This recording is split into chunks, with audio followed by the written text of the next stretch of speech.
बिहार के deputy CM Tejashwi Yadav फिलहाल विदेश में हैं, लेकिन देश में उनके लिए मुश्किलें क्या बढ़ रही हैं। सुशील मोदी ने उनके इस्तीफे की मांग की है और कहा है कि उन्हें बर्खास्त कर देना चाहिए। हमारे साथ इस पर बात करने के लिए आरजेडी के वरिष्ठ नेता शिवानंद तिवारी जी हैं। क्या उन्हें बर्खास्त कर देना चाहिए? देखिए, एक तो चार्जशीट जो दाखिल किया गया उसकी टाइमिंग देखिए।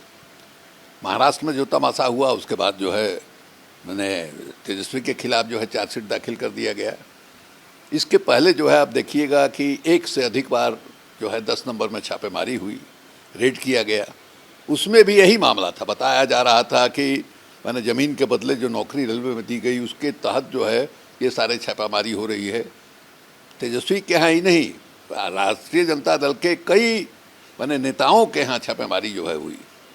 उसके बाद जो है हम लोग उम्मीद कर रहे थे, जिस रंग की राजनीति भारतीय जनता पार्टी कर रही है, जो हम लोगों ने महाराष्ट्र में तमाशा देखा और कई राज्यों में देख रहे हैं तमाशा, जो भी मैंने विरोध कर रहा है उसको किसी न किसी तरह से मैंने फंसा करके और हम कोशिश करें उसको ब्लैकमेल करने का है। एक तो उसके मैंने छवि को हम ये करें ताकि जनता के बीच में एक नकारात्मक जो है उसके बारे में प्रचार हो। दूसरा ये कि अगर कमज़ोर आदमी हो तो वो हमारे यहाँ सरेंडर कर जाए, जिस तरह से लोगों ने किया है। ये हम लोग एक्सपेक्ट कर रहे थे कि इस तरह की घटना जो है या इस तरह का जो फॉर्मूला है वो यहाँ भी अपनाया जाएगा। खुद तेजस्वी ने 10 दिन पहले ये कहा था कि मेरा भी नाम चार्जशीट में आ सकता है, और वो जो है बिल्कुल मैंने सही साबित हुआ। नाम आया। लेकिन ये जो इस्तीफे की मांग हो रही है, सुशील कुमार मोदी की आदत है, वो एक तो बिना बोले रहते नहीं हैं, दूसरे उनका जो क्राइटेरिया है अलग अलग लोगों के लिए अलग अलग तरह का क्राइटेरिया है। हम एक नज़ीर आपको देना चाहेंगे। जिस समय बाबरी मस्जिद को तोड़ा गया था उसमें कई अभियुक्त बनाए गए थे, मुरली मनोहर जोशी से लेकर उमा भारती तक। उमा भारती उन दिनों भारत सरकार में मंत्री थी और मैंने मंत्री बनी रही, फैसला हो गया, बरसों तक मामला चलता रहा, लेकिन किसी ने ये नहीं कहा कि साहब इनके केस का ट्रायल हो रहा है, चार्जशीट छोड़ दीजिए। चार्जशीट के बाद मैंने कई कदम आगे ट्रायल जो है चल रहा है, उनके खिलाफ गवाही चल रही है, दोषी हैं नहीं दोषी हैं इस पर फैसला के लिए सुनवाई हो रही है, और कभी किसी ने ये नहीं कहा कि उनको जो है इससे हटाया जाना चाहिए, कैबिनेट से हटाया जाना चाहिए। सवाल बाबा ये उठ रहा है कि नीतीश कुमार के मंत्रिमंडल में अब तक कई ऐसे मंत्री रहे हैं जिनके खिलाफ में चार्जशीट हुई या एफआईआर हुआ या मामला अदालत तक गया है, तो उनसे उन्होंने इस्तीफा ले लिया। जीतन राम मांझी से लेकर के किया है हम नहीं कह रहे हैं, हम कह रहे हैं कि जो हुआ है भारत सरकार ने ही नज़ीर पेश किया है, भारतीय जनता पार्टी ने ही नज़ीर पेश किया है।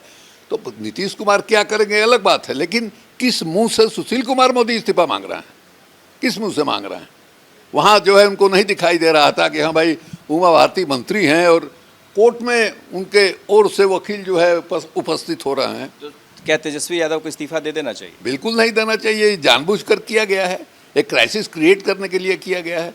इलेक्शन का समय है, सारी तैयारी हो रही है, पार्टियों की, विरोधी पार्टियों की गोलबंदी की बात हो रही है, एक मीटिंग हो चुकी है, अगली मीटिंग होने वाली है। तो एक संकट की स्थिति खड़ा करने के लिए ये सब कुछ किया जा रहा है, कैलकुलेट करके किया जा रहा है। तो क्या होगा अब बिहार की राजनीति में? नीतीश कुमार पर दबाव बनेगा कि क्योंकि अब तक जो वो मोरल ग्राउंड लेते रहे हैं उसमें, तो ऐसे में क्या बनेगा, किस तरह का दबाव बनेगा? मैंने कोई गर्दन पकड़ करके नहीं दबाव बनाएगा भाई। नीतीश कुमार को निर्णय लेना है, देखिए क्या निर्णय लेते हैं, उनको नहीं पता है कि क्या हो रहा है। इसके पहले आपको याद होगा पहली दफ़ा छापेमारी हुई थी तो उस समय क्या हुआ था? उन्होंने कहा था कि एक्सप्लेन करो, और एक्सप्लेन नहीं करने की स्थिति में वो अलग ही हो गए थे। और उन्होंने कहा था कि जो स्थिति बन रही है, एक्सप्लेन आदमी कहाँ करता है? एक्सप्लेन करने की कोई जगह हो वहाँ एक्सप्लेन करता है। एक्सप्लेन लगता है कि 2017 में जो जिस तरह की राजनीति हुई थी एक बार फिर से वो दोहराया जाएगा? नहीं, बिल्कुल नहीं। अभी जो सामने चुनौती है, और देखिए नीतीश कुमार जो है वो भारतीय जनता पार्टी के खिलाफ जो एक अभियान जो है चला, शुरुआत हुई कि सब लोग एक साथ बैठें और कोशिश करें कि 1 to 1 की फाइट हो, उसमें उन्होंने पहल किया। उस पहल को बहुत ही सफलता मिली। पटना में मैंने समझिए कि जो मीटिंग हुई थी 23 तारीख को, वो मीटिंग किसी को उम्मीद नहीं थी कि इतने सारे लोग और इस स्तर के लोग जो है आएंगे। तो नीतीश कुमार जो राजनीति कर रहे हैं वो देख रहे हैं कि भारतीय जनता पार्टी की जो राजनीति है 2024 में अगर फिर से उनकी सरकार बनती है तो उनको ये लगेगा कि हम जो एक नफरत की राजनीति फैला रहे हैं, हम देश में को पोलराइज कर रहे हैं, ये इस पर जो है जनता ने मोहर लगाया है और उसको आगे तेज गति से चलाएंगे। उसका नतीजा क्या होगा भाई? देश टूटेगा। क्या ऐसा नहीं लगता है कि नीतीश कुमार देश की राजनीति में आगे बढ़ रहे हैं, शायद उनके लिए ही काफ़ी मुसीबत हो जाए ऐसी परिस्थिति जिसमें कि उनके मंत्रिमंडल में जो मंत्री हो उन पर चार्जशीट हो? कैसे कैसे जो है मुसीबत हो जाए? चारों तरफ तो यही दृश्य है, कैसे मुसीबत हो जाए भाई? अभी तमिलनाडु में आप देखिए क्या हुआ साहब, मैंने कैबिनेट मिनिस्टर के मैंने सीआरपीएफ के साथ सेक्रेटेरिएट में घुस करके उस आदमी के चेम्बर की जो है तलाशी ली गई। क्या हो रहा है? हर जगह यही स्थिति है, हर जगह गवर्नर का इस्तेमाल हो रहा है, सीबीआई का इस्तेमाल हो रहा है, ईडी का इस्तेमाल हो रहा है, हर जगह हो रहा है। और सोनिया गांधी से लेकर देश का कोई ऐसा नेता बचा है जिसको ईडी ने नहीं बुलाया हो और घंटों जो है पूछताछ नहीं किया हो? तो यही राजनीति हो रही है। राजनीति में सबसे ज़्यादा ताकत जो है नरेंद्र मोदी को अपने पार्टी से और इससे कहीं ज़्यादा हमको लगता है कि ईडी से, सीबीआई से, इनकम टैक्स से ताकत मिल रही है। उसका जिस तरह से इस्तेमाल हो रहा, तो इसका इस्तेमाल यहाँ जो है तेजस्वी के खिलाफ चार्जशीट दाखिल करा करके उसी अभियान के तहत योजनाबद्ध ढंग से जो विपक्ष की गोलबंदी हो रही है उसको कमज़ोर करने की जो साजिश हो रही है, नीतीश कुमार उसके सामने हमको नहीं लगता है कि आत्मसमर्पण करेंगे।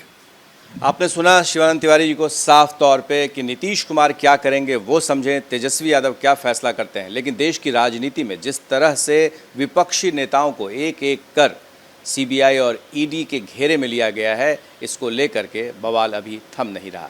हमारे सहयोगी शैलेश के साथ प्रकाश कुमार, एबीपी न्यूज़, पटना।